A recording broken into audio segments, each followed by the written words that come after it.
Imagina encontrarte algo así en tu hogar y no por algo que tú hiciste, sino por algo que te hicieron por puro egoísmo.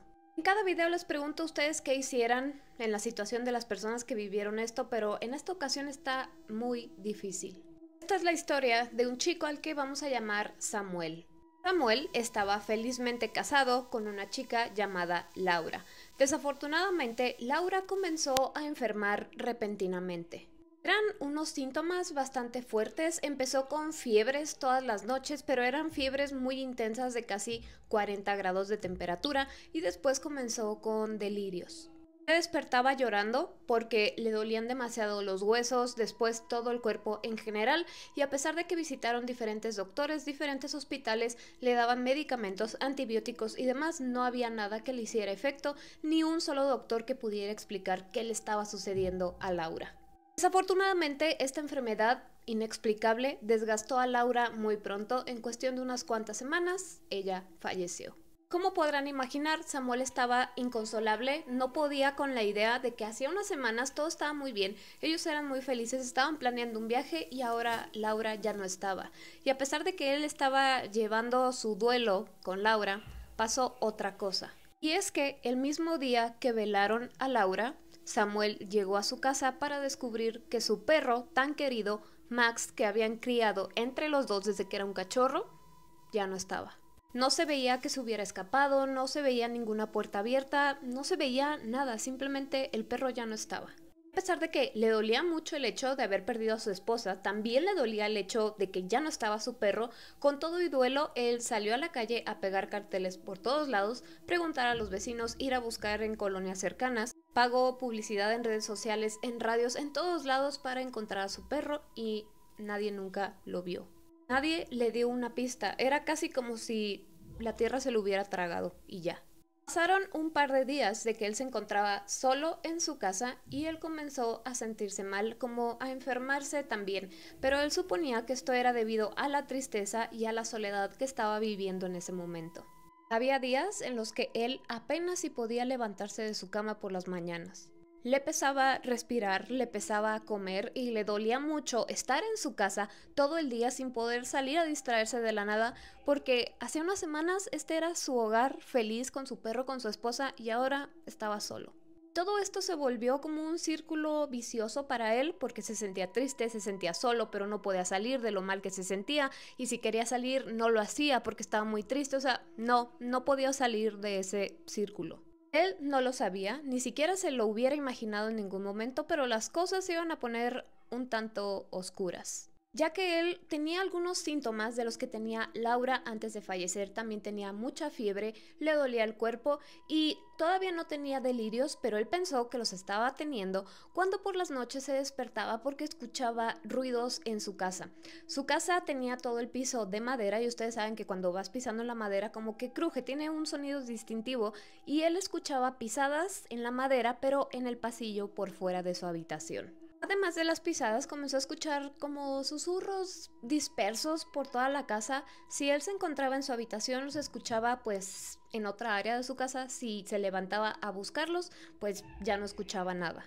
Es por esto que él comenzó a pensar que él estaba delirando toda esta situación. Pero cuando comenzó a despertarse porque la televisión de su cuarto inexplicablemente se prendía, ahí fue cuando dijo, bueno, esto sí no me lo estoy imaginando, porque además su televisión se prendía en pura estática. Cuando su tele, pues cuando la usaba, no dejaba en ningún momento que eso estuviera en estática. Pero Samuel no tenía como mucha cabeza para estar pensando si esto era sobrenatural, si él hubiera dejado la televisión prendida y no se dio cuenta, se quedó dormido. Él simplemente pensaba, no puedo dormir bien, me siento mal, estoy enfermo, estoy triste, así que quién sabe qué esté haciendo. Pero en una ocasión, una noche le dio fiebre muy alta y él se levantó hacia la cocina para tomar un vaso con agua, para tomarse su medicina, y cuando sale al pasillo es que ve este ser. Samuel siempre había pensado que cuando viera un fantasma iba a ser casi como lo vemos en las películas, de que está pues un poco distorsionado, que no lo puedes ver tal cual la figura, pero este ser sí que lo veía bien. Según su descripción, este ser era alargado, delgado casi hasta los huesos, con ojos hundidos y una piel pálida como la cera. Y lo estaba observando como desde las mismas sombras que se creaban en su casa. esta cosa, al ver a Samuel, o sea, estaban haciendo como contacto visual, no se movía ni un solo centímetro y tampoco se iba. Samuel estaba congelado de tenerlo enfrente y no sabía qué hacer. Lo único que pudo sentir fue que todo ese lugar se puso mucho más frío del frío que en realidad hacía. Después de unos cuantos minutos que para él parecieron horas, este ser se esfumó. Desde aquella noche que Samuel vio esta figura, se dispuso a investigar qué era. A él le gustaba muchísimo la tecnología, pero también se iba a las bibliotecas, a los libros muy antiguos, para ver si había algo de información que no estaba en internet. Preguntó a diferentes personas, a pesar de que él era un poco escéptico, siguió preguntando qué significaba que esto estuviera aquí. De hecho, fíjense, llegó con un libro que es muy antiguo, que de hecho tiene diferentes volúmenes y estos volúmenes están perdidos como por todo México, y ese libro está en latín y habla como de magia muy ancestral, muy antigua, y ahí más o menos se pudo dar una idea de qué era esto. Aún así, se puso en contacto con curanderos, con videntes, y todos tenían algo en común, y es que le decían que Samuel no había hecho nada para que este ser estuviera en su casa, sino que alguien se lo había mandado. Cuando le dijeron esto, Samuel dijo, es que no puede ser posible, o sea, no creo que esto sea cierto, porque yo no tengo enemigos, yo no me llevo mal con ninguna persona me odia como a este nivel, nadie me envidia, nadie nada, entonces ¿quién me pudo hacer este mal? ¿Quién pudo haber enviado este ser a mi casa? Pasó varios días pensando en quién, hasta que algo dentro de su cabeza le dijo, tu vecino, que era un anciano de más de 90 años que le vamos a llamar Gustavo. Este señor Gustavo llamaba mucho la atención porque, como les digo, ya tenía más de 90 años y a pesar de eso tenía la vitalidad y la energía de un hombre de 30 a 35 años. Este señor era bastante extraño, no hablaba realmente con nadie, era bastante reservado. A pesar de que Samuel y Gustavo siempre habían tenido una relación pues cordial, ¿no? Como de vecinos, buenas tardes, buenas noches, Samuel siempre había sentido que algo estaba raro con este señor. Desde que Laura había fallecido, Samuel había renunciado a su trabajo, entonces realmente no tenía otro lugar en el cual estar que no fuera su casa. Así que decidió, en vez de pasarme todo mi día acostado en mi cama sintiéndome mal, voy a vigilar al señor Gustavo. Algunas ventanas de la casa de Samuel daban a la casa de este señor Gustavo, pero pues no alcanzaba a ver nada. Así que Samuel dijo, ¿sabes qué? De aquí no estoy viendo nada relevante, simplemente ya saben el señor pasando o algo así, así que se sube al techo porque desde el techo sí alcanzaba a ver parte del patio del señor Gustavo. Pasó muchas horas del día viendo hacia el patio de este señor y no veía nada. Después dijo, bueno, tal vez de día no, mejor me voy a subir de noche. Pasaron algunas noches y él no veía nada. Pero nada, lo cual era bastante raro, no había ningún movimiento por días. A pesar de que este señor, Gustavo, sí estaba en su casa. Samuel ya hasta estaba pensando en darse por vencido de aquellas sospechas que tenía contra este señor, hasta que una noche por fin lo ve que sale hasta su patio y empieza a escarbar en una tierra color negro. Cuando Samuel sube al techo y empieza a ver a este señor, el señor ya estaba excavando y lo raro era que había unos símbolos en el piso dibujados con lo que parecía ser sangre. Después Samuel comenzó a escuchar cómo este señor comenzó a cantar una canción en un idioma que Samuel no reconocía. Samuel estaba entre impactado, asustado, sorprendido de ver toda esta escena con su vecino, con el que habían vivido ya bastantes años a un lado y que no tenía idea que hacía este tipo de prácticas, cuando ve que este señor estaba excavando en esta tierra por una razón, y es que tenía como un costal, un bulto, y este bulto aún se movía. Vio que lo enterró mientras seguía cantando esta cancioncita y ya no pudo ver más. Samuel se sentía mal, estaba muy impactado, estaba en shock y decidió mejor bajarse del techo e irse a su cuarto a pensar qué hacer con todo lo que había visto esa noche.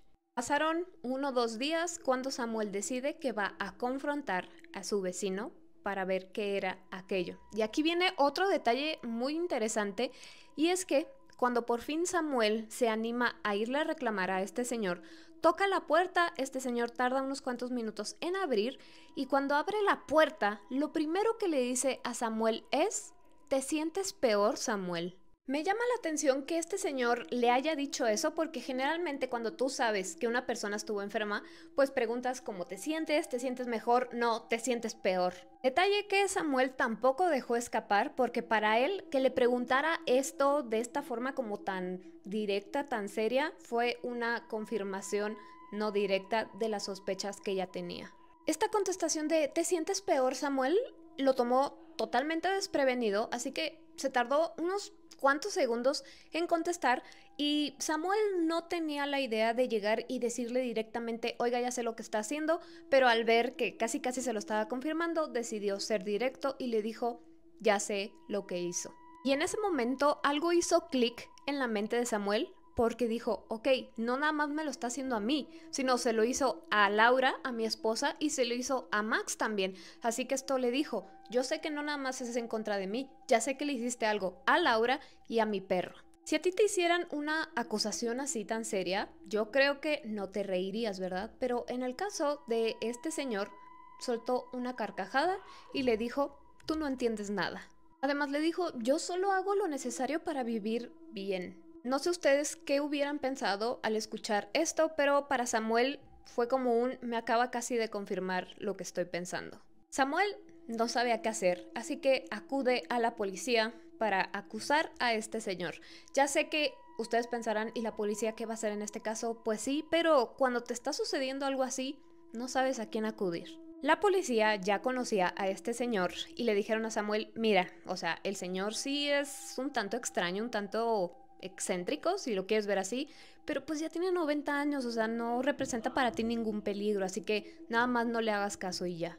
Además de que no había ningún delito que perseguir, o sea, Samuel no llevaba pruebas de que se hubiera metido a su casa, ni nada, entonces la policía no le hizo mucho caso. Samuel regresa a su casa totalmente convencido de que lo que sea que tenga que hacer, lo va a hacer para conseguir alguna prueba de que este señor sí hizo algo en contra de su esposa y su perro. Cabe aclarar que a este punto Samuel todavía estaba enfermo, cada día se sentía peor y él estaba convencido que si él no hacía algo para detener a su vecino, el siguiente era él porque estaba teniendo los mismos síntomas que tenía Laura. Así que empezó a observarlo día y noche porque estaba esperando el momento exacto en que este señor saliera a algo, porque a pesar de que pues no salía mucho, en algún momento tenía que ir a comprar algo de comida y esperó hasta ese momento. Cuando por fin Samuel ve que este señor sale, inmediatamente corre a lo que era su jardín porque tenía que saltarse una barda para llegar al jardín del señor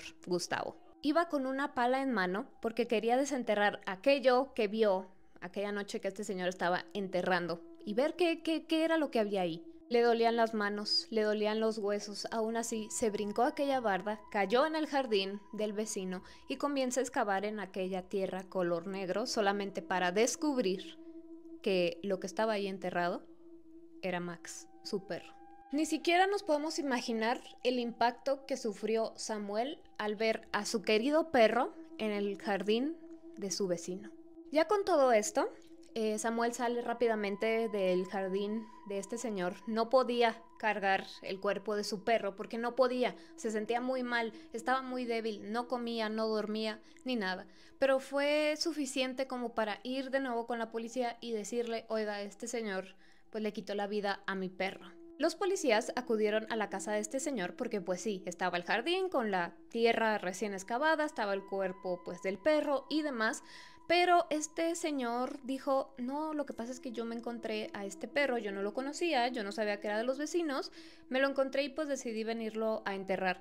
Y es que ese era otro detalle, el perro no tenía ninguna marca, ninguna herida de que alguien le hubiera hecho algo. Y es lo que dice Samuel, no me malinterpreten, claro que yo quería pues pegarle a este señor, pero enfrente de la ley que yo le pegara a un hombre de 90 años no iba a ser para nada bien visto y al contrario iba a ser muy contraproducente para mí y para todo el caso. Ahora, recuerden que les dije que Samuel llegó con unos libros que sí existen, de hecho luego les voy a traer una investigación respecto a esos libros, que tienen diferentes tomos, diferentes volúmenes que están dispersos en México.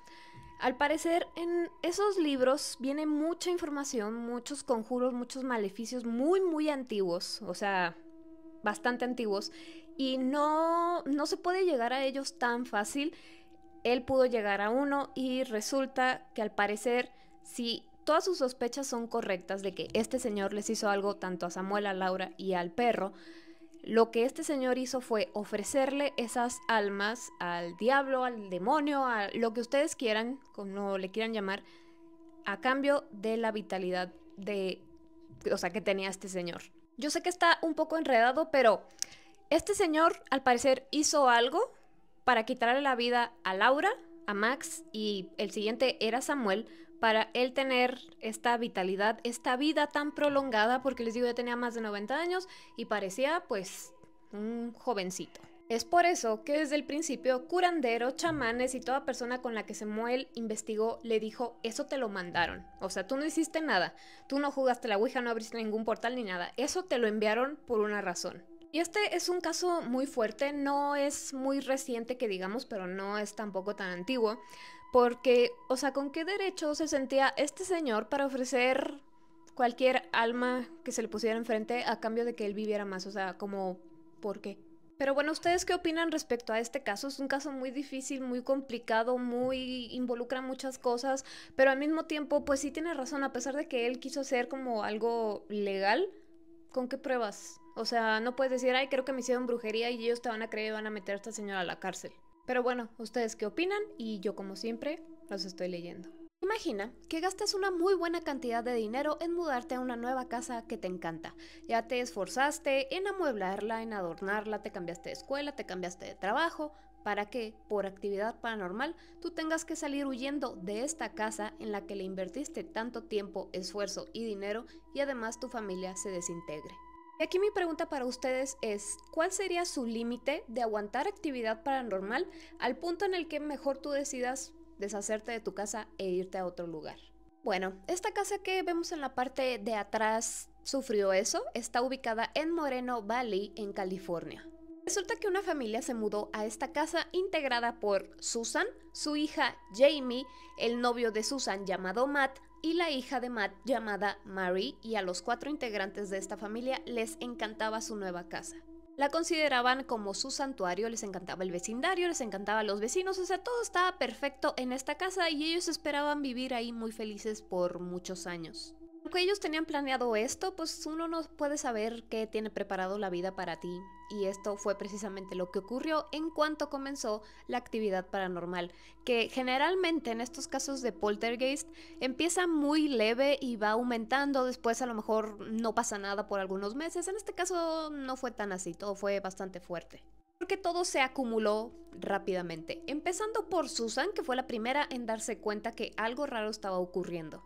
Ya que ella notaba al levantarse, era la primera en despertarse en la casa, y cuando salía de su habitación notaba que había cosas acomodadas de manera extraña, cosas movidas, cosas fuera de su lugar.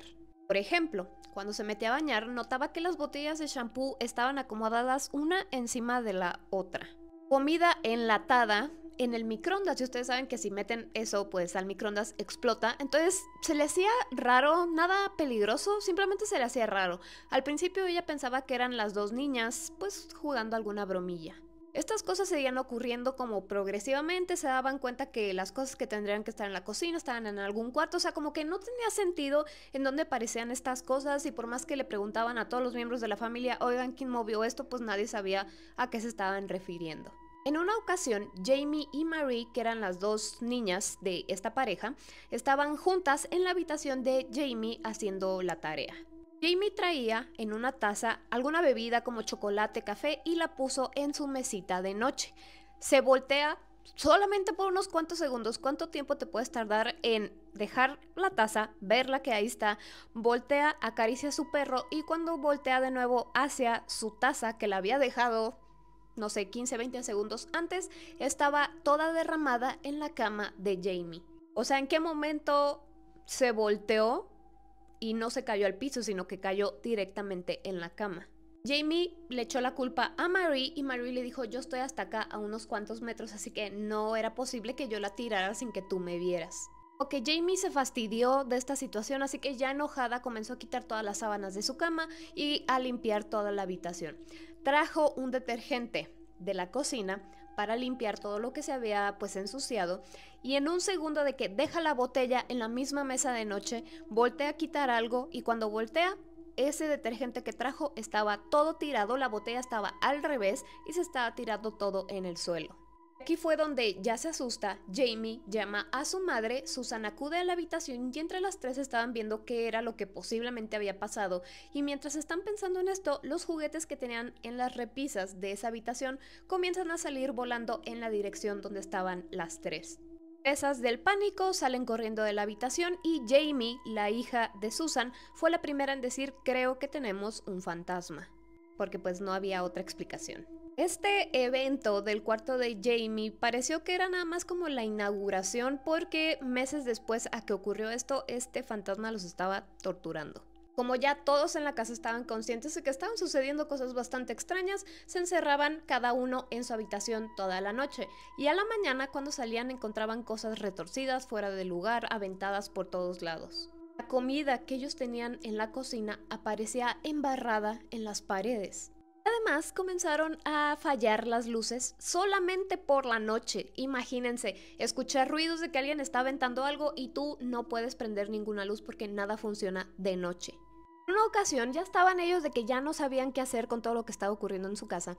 Se despertaron y Susan fue la que notó que había flechas dibujadas en las paredes y todas iban hacia los ductos de ventilación que tenían en la casa.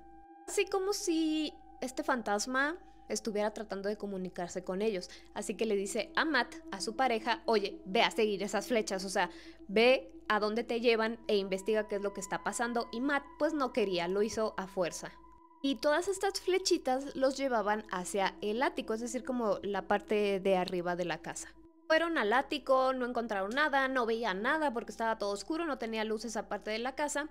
Y a Susan se le ocurrió la maravillosa idea de dejarle como una ofrenda de paz a este fantasma, a este poltergeist, como para tratar de convivir en paz. Lo que hizo fue poner como una mesita y luego pues una mantita encima y encontró una figurita de un gatito porque a ellos les gustaban mucho los gatos y se la puso ahí como a manera de ofrenda. Esto a Matt le pareció ridículo, entonces agarró la figurita del gatito y salió al jardín pues a tirarla en algún bote de basura. Cuando regresa al ático se da cuenta que la figura del gatito está ahí de nuevo en el lugar donde la había puesto Susan. Frustrado y no contento con el primer intento de deshacerse de eso, agarró de nuevo la figura del gatito y la estrelló contra la pared y se fue del ático. Sinceramente no sé qué tan buena idea sea darles una ofrenda de paz y después quitársela, pero había problemas. Ya que en la noche de ese día que hicieron todo eso, apareció escrito en las paredes la palabra gato por todos lados. Cuando Matt y Susan se pusieron a limpiar todos estos garabatos, se dieron cuenta que había huellas extrañas también. Este es el pie de Matt y vean, o sea, la huella está mucho más grande y parece como que nada más tiene 3 dedos. Se las puse así en blanco y negro porque la huella es color rojo y no quiero que se malinterprete. Aquí es cuando se pusieron a pensar, bueno, ¿realmente qué hay en esta casa? Pero las cosas se pusieron mucho peor muy pronto, ya que este fantasma atacó a las 2 camadas de gatitos que tenía la familia, comenzaron a enfermarse y todos los gatitos fallecieron. Desafortunadamente esto es otra cosa muy común que sucede cuando uno tiene este tipo de entidades en su casa. Pero los ataques de este fantasma no se iban a detener aquí porque siguieron con Mary, la hija de Matt. Ella se encontraba sola en casa cuando escucha que todos los muebles están comenzando a mover de manera un tanto agresiva.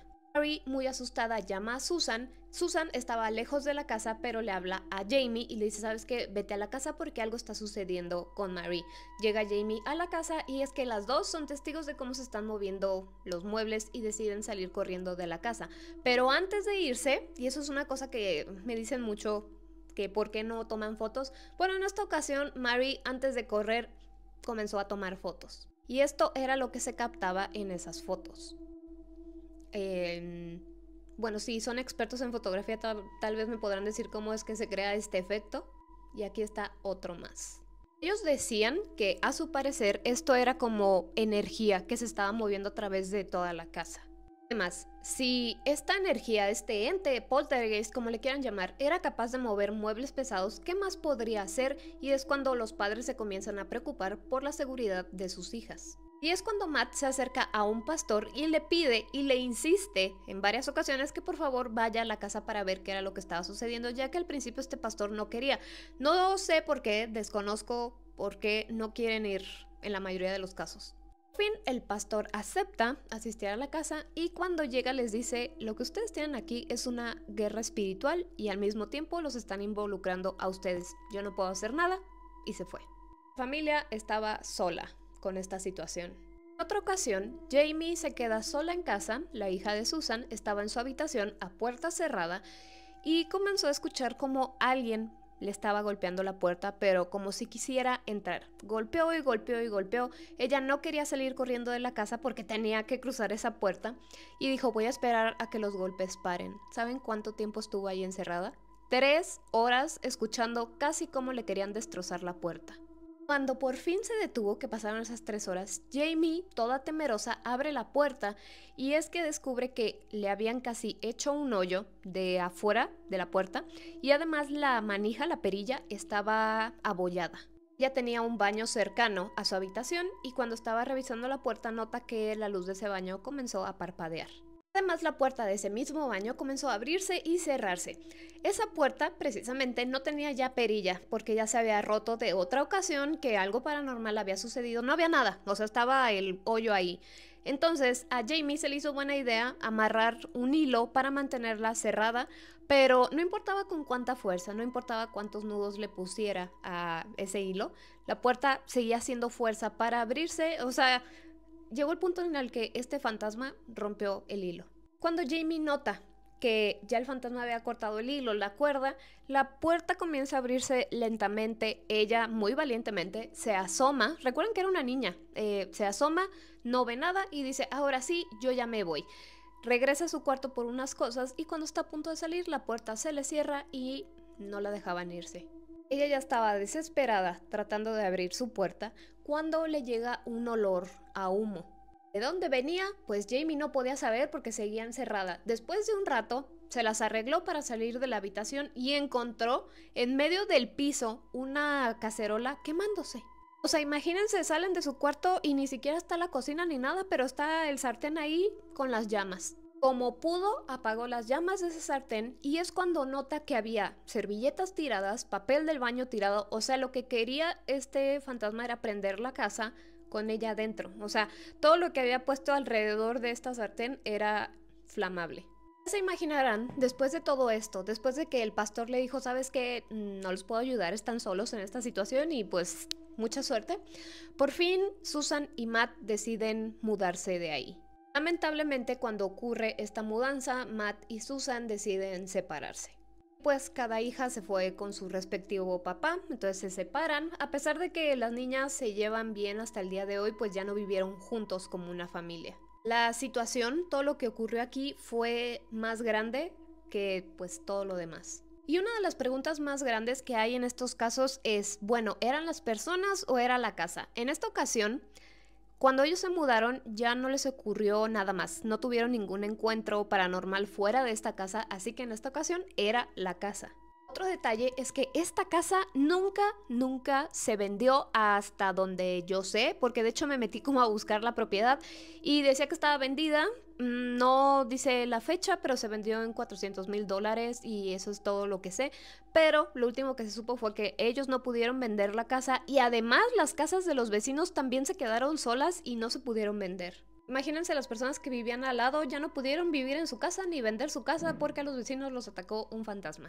Este caso se le llama el poltergeist de Moreno Valley y le hicieron un programa como en el 2014 y creo que recientemente volvió a salir otro episodio.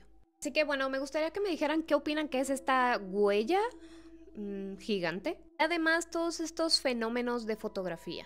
Además de qué opinan de todo este caso y yo como siempre los estoy leyendo. Ya todos conocemos el caso del poltergeist de Enfield por la película del Conjuro 2, pero este es el caso de otro Enfield que existe en Illinois, Estados Unidos, y yo no sé cuál está peor, ahí ustedes me dirán. Para este caso nos vamos a ir a S. Enfield en Illinois, Estados Unidos, exactamente el 5 de abril de 1973.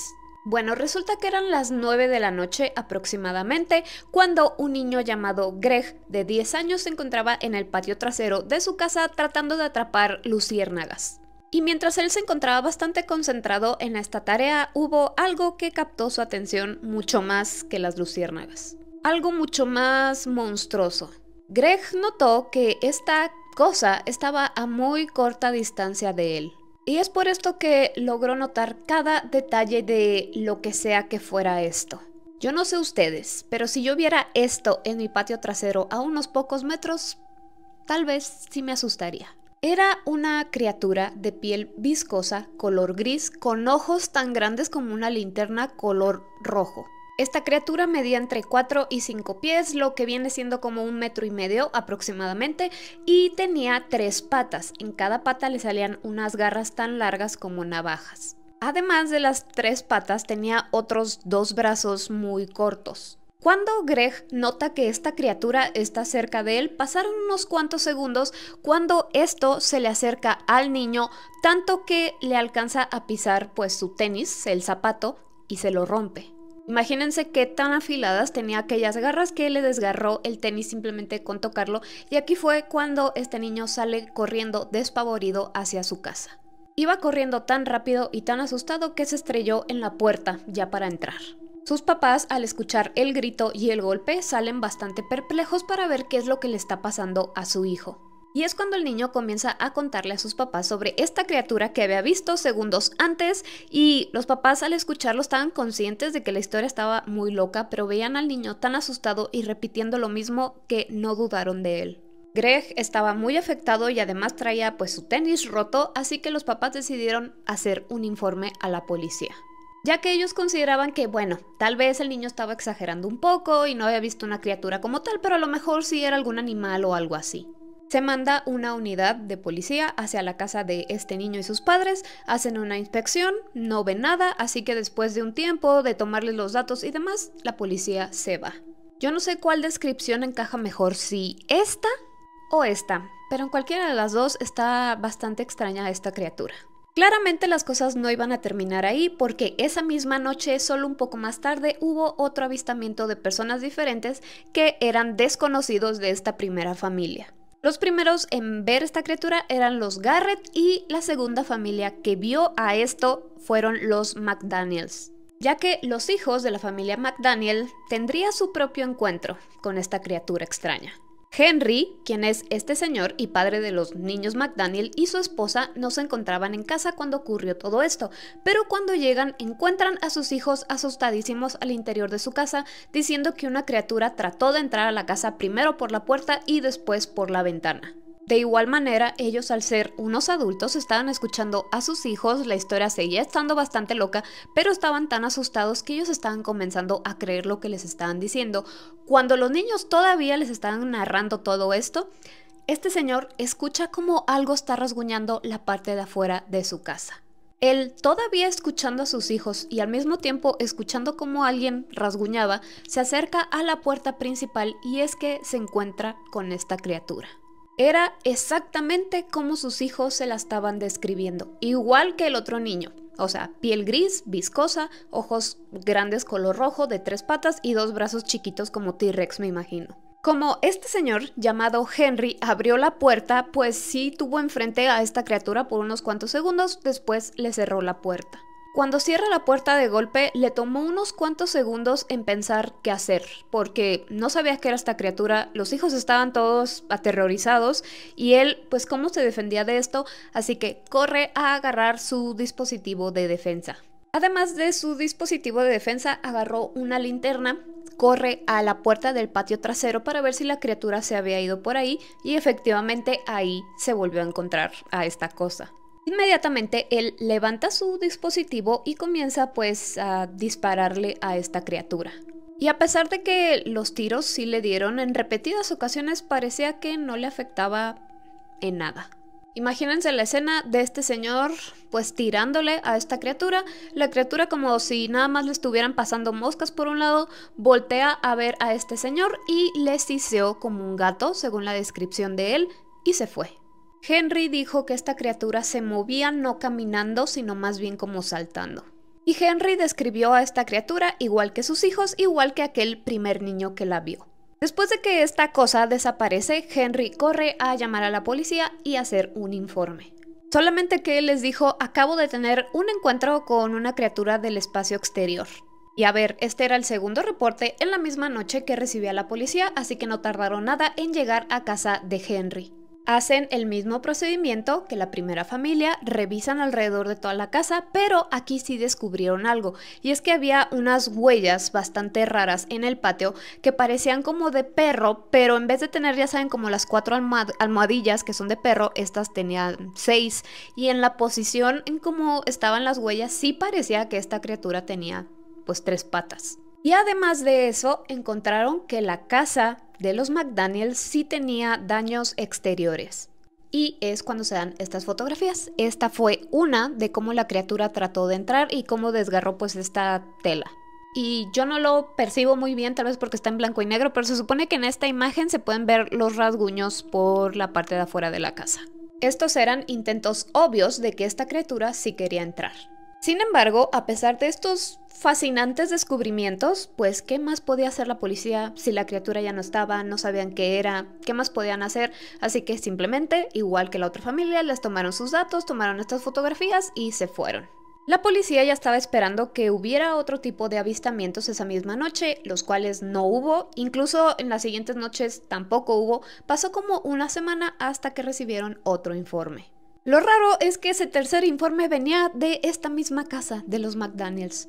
Eran aproximadamente las 3 de la mañana cuando Henry se despierta porque escuchó a los perros de los vecinos ladrar, pero de una manera muy diferente, que él luego notó que algo no estaba bien. Así que rápidamente se levanta, busca su artefacto de defensa de nuevo y baja para ver si estaba algo por ahí.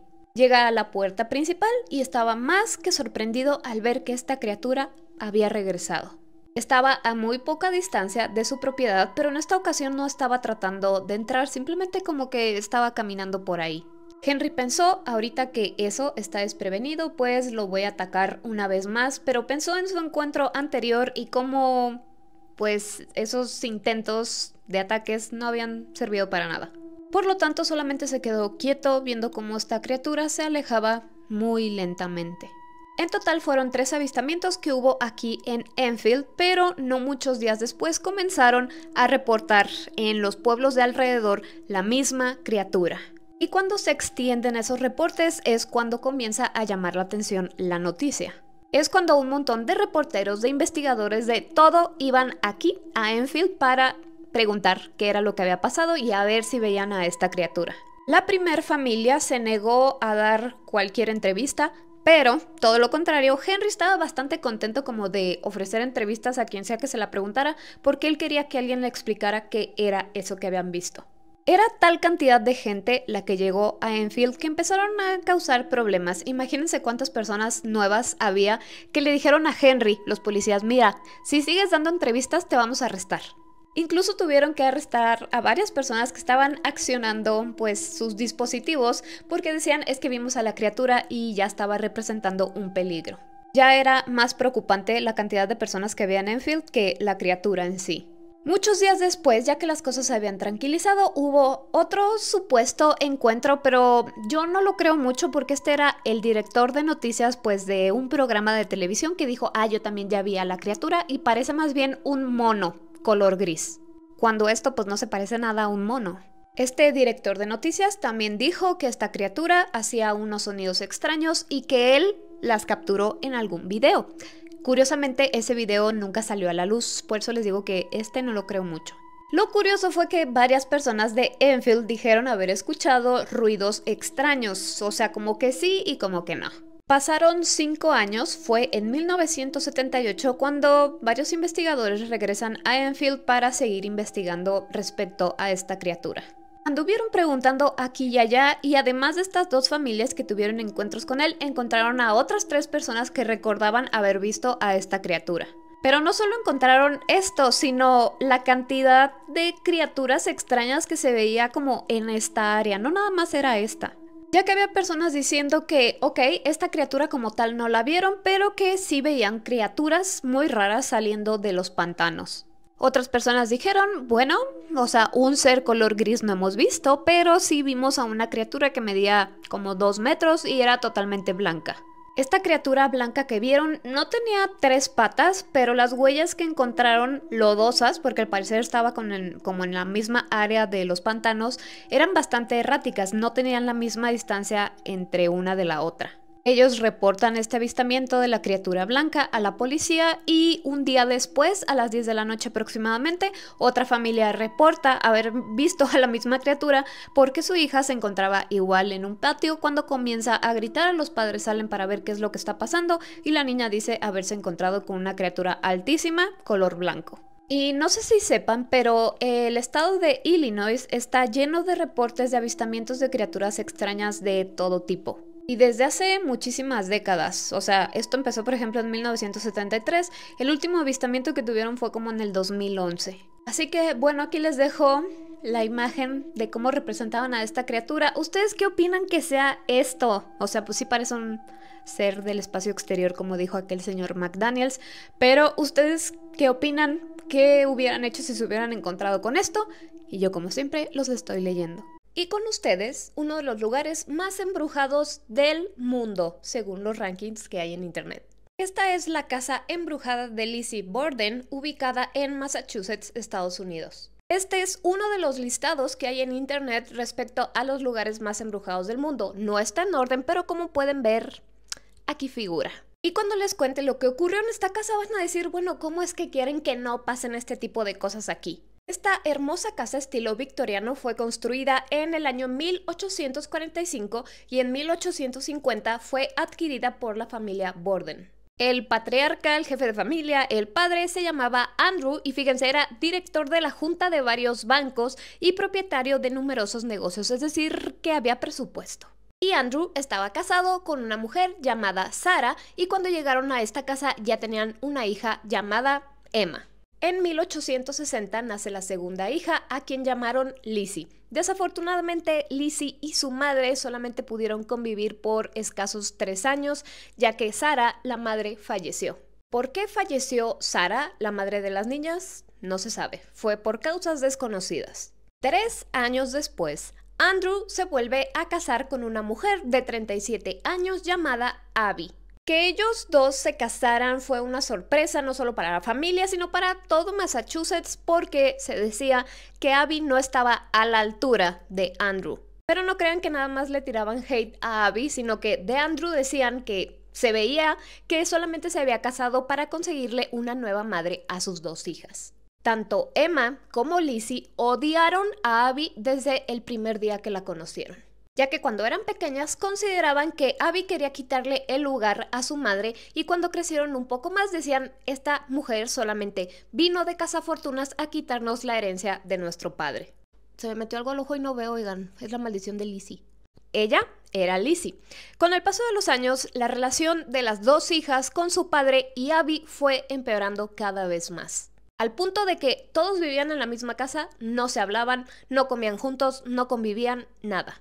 Y mientras esto ocurría, la relación entre Andrew y su nueva esposa pues ya sea mucho más fuerte, cosa que no le parecía nada a las 2 hijas. Tanto así que las 2 comenzaron a sentir celos de su madrastra, sobre todo porque Andrew le daba regalos muy caros a su esposa y a ellas no. Y aquí llega el día donde todo cambió, un día donde marcó a todo Massachusetts para siempre, el 4 de agosto de 1892. Ese día comenzó como cualquier otro. Andrew se levantó y se fue a trabajar. Él trabajó normalmente, regresa a su casa y le pregunta a Lizzie, su hija, que dónde estaba Abby, a lo que Lizzie le informa que Abby no estaba en casa. Por lo que este hombre dice, bueno, en lo que llega me voy a acostar en el sofá a descansar un poco. Al poco tiempo de que Andrew se recostó en su sofá, la empleada de la casa escuchó unos gritos terribles de Lizzie y ella se acerca al lugar para ver qué era lo que estaba pasando. y llegó solamente para ver una de las escenas más traumáticas que alguien puede ver, ya que encontró a Andrew sin vida con unos 12 hachazos en su cara y en su cabeza. Minutos más tarde encontraron a Abby en la habitación de ellos dos en el mismo estado, con los mismos hachazos en el mismo lugar de su cuerpo. La diferencia aquí con Abby era que sí tenía todo el cráneo destrozado, pero además también tenía algunos hachazos en la espalda.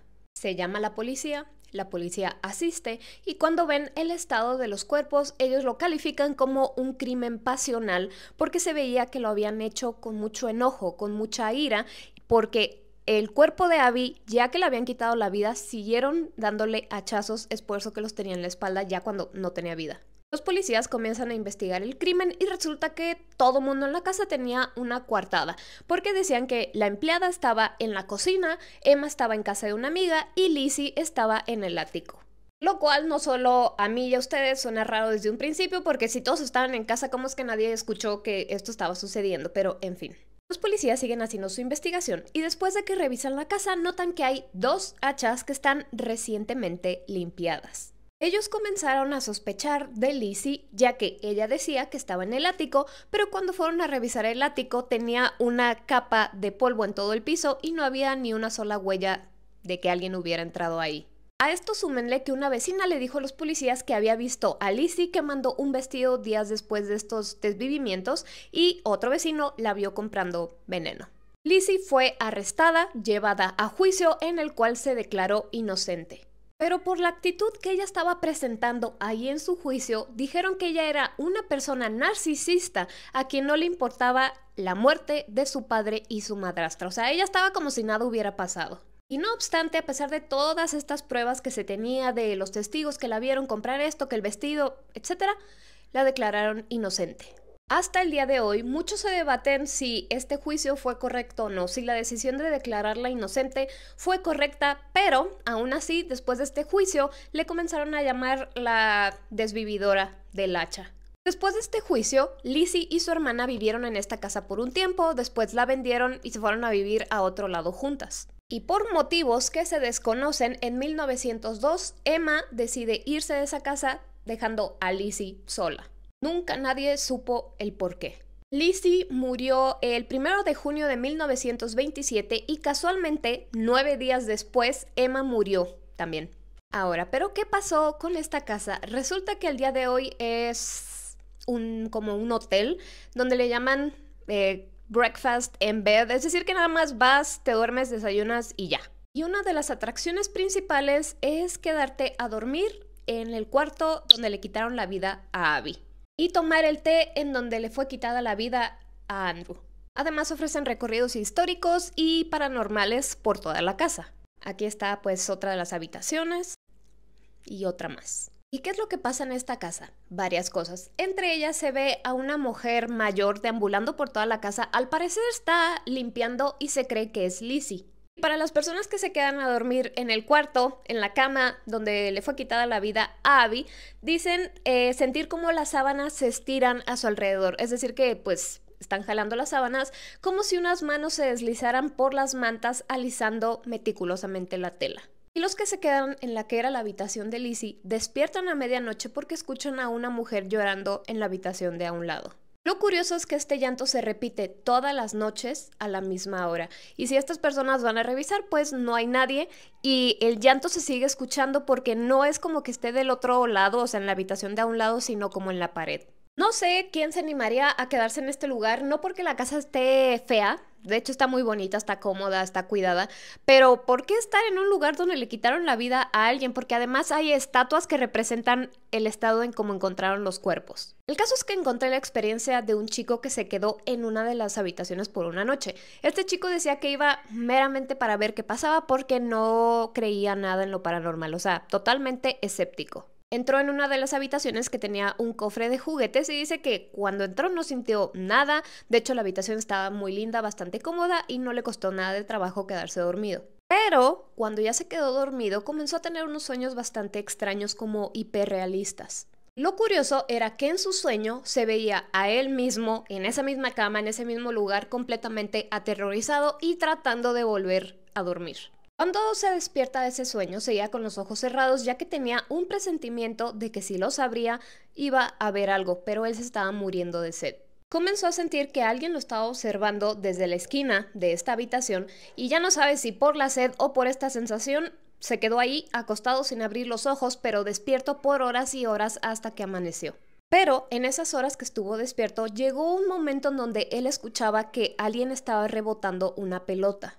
La primera vez que escuchó este sonido pensó que pues se había quedado dormido, pero lo escuchó 2 ocasiones diferentes. Él ya no sabe cómo en qué estado se encontraba, no sabía si estaba soñando, no sabía si estaba despierto. Según él estaba despierto y consciente, pero en algún punto se dio cuenta que estaba acostado aún, pero con los ojos abiertos, simplemente como que recobró la conciencia. Pero él seguía teniendo esta misma sed. Ya cuando se despierta bien, que ya era de día, la habitación se sentía normal. Cuando sale de la habitación, el guía se acerca y les dice que los otros huéspedes le habían descrito el mismo sueño que él estaba teniendo. Este chico pensó, bueno, todo esto lo está haciendo como parte del show para que haya más miedo, pero ya que salieron, se acercó a los otros huéspedes y les preguntó y ellos le dijeron exactamente lo mismo. Y él les pregunta, oigan, ¿y ustedes escucharon como que una pelota rebotara? Y ellos dijeron que no. Aún así, para no quedarse con la duda, regresó a la habitación, abrió el cofre de juguetes que había visto y no había ninguna pelota. Había osos de peluche y unos cubitos, o sea, nada que ver con el sonido que él escuchaba. Aquí les voy a dejar un fragmento de una chica que se quedó sola en toda la casa. Vean más o menos el recorrido de noche, ya sé que no se aprecia mucho, pero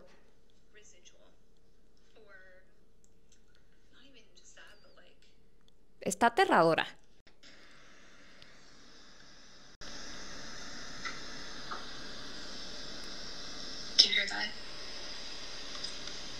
Bueno, así que con todo lo que saben ahora respecto a esta casa, díganme si se animarían a quedarse una noche aquí. Les digo, no sé por qué alguien quisiera pasar la noche en un lugar donde varias personas perdieron la vida. Por otro lado, yo sí la pasaría. O sea, no tanto por las personas, sino para ver qué es lo que pasa. A lo mejor alguien de ustedes piensa igual que yo. Pero, como siempre, ¿ustedes qué opinan? Y yo los estoy leyendo, lo dije al revés, pero yo como siempre los estoy leyendo. Imagina estar soñando que te estás peleando con el diablo, así tal cual.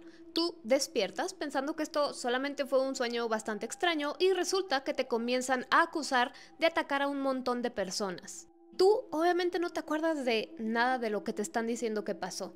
Bueno, pues algo así y muchas más cosas vivió esta niña a quien le llaman la endemoniada de Santiago y fue el primer exorcismo registrado de Chile. Bueno, para este caso nos vamos a ir al año 1857 y esta niña llamada la endemoniada de Santiago realmente se llama Carmen Marín. Carmen nació en el año 1838 en Valparaíso, Chile, y quedó huérfana siendo muy bebé, así que quien cuidó de ella fue una de sus tías. Pero esa tía la envió al campo a sus pocos años de vida para que creciera ahí. Al momento en que ella cumplió 12 años, dormía en el hospicio de las Hermanas de la Caridad en Santiago, donde vivía. Ella vivía en este hospicio bajo la tutela de todas las religiosas que estaban ahí. Solamente tenía 12 años cuando ella comenzó a presentar diferentes síntomas extraños. Al principio no sabían decir qué era. Lo primero que notaron, imagínense, estaba llena, rodeada de religiosas que todo el tiempo estaban rezando, pues ella comenzó a desarrollar un miedo por las oraciones. ¿No creen ustedes que le pasó algo? No, de la nada ella comenzaba a tener miedo cuando estaban rezando. Quiero hacer aquí la observación que conforme esto iba avanzando, pues ella iba creciendo obviamente.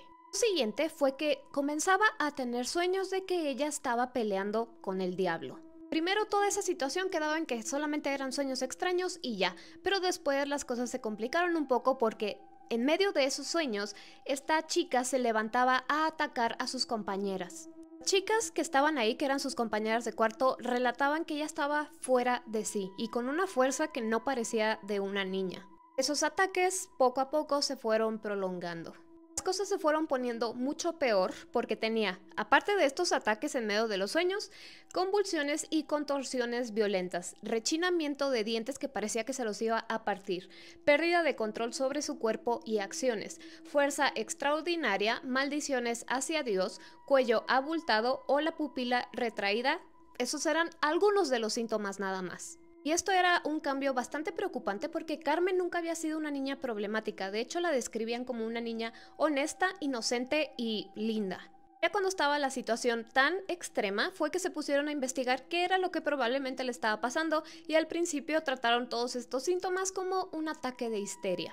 Pero ese ataque de histeria nunca se fue. De hecho, la enfermedad que tenía pues le avanzaba de una forma imparable. Y cada vez Carmen era más peligrosa no solo para ella misma, sino para todas las personas que la rodeaban. Que déjenme decirles que en estos episodios que ella tenía, no nada más lastimaba a las personas alrededor suyo, sino a ella misma, ya que en muchas ocasiones se pegaba con su cabeza en las paredes o en el piso de una manera que fácil se pudo haber fracturado el cráneo, y no sucedía.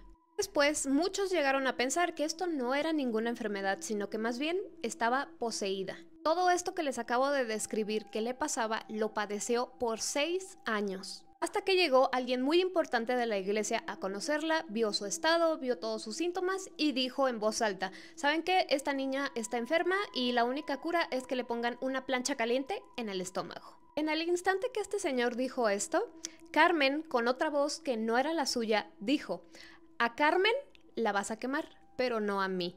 Pues este señor dijo: no, realmente es que yo nunca tuve la intención de quemarla, simplemente quería ver cómo reaccionaba Carmen y qué decía. Claro que esto no le funcionó mucho porque al momento que Carmen dijo estas palabras, su cara y sus ojos se retorcían tanto que realmente no pudieron ver tal cual su reacción. Quiero aclarar que este señor estaba un poco escéptico de que realmente esto fuera una posesión demoníaca, pero ya que estuvo en su presencia, que dijo esto y presenció lo siguiente que les voy a describir, cambió totalmente de opinión, ya que él escribió esto y puso: un momento después de iniciar, la enferma se agitó horriblemente, levantó el pecho de un modo extraordinario, formó un gran ruido con los líquidos que había en su estómago y cuando el evangelio iba en más de la mitad, dobló el cuerpo, abrió cuanto pudo la boca, tomó un aspecto verdaderamente horripilante y los cabellos se le erizaron. En una palabra, no parecía una criatura humana.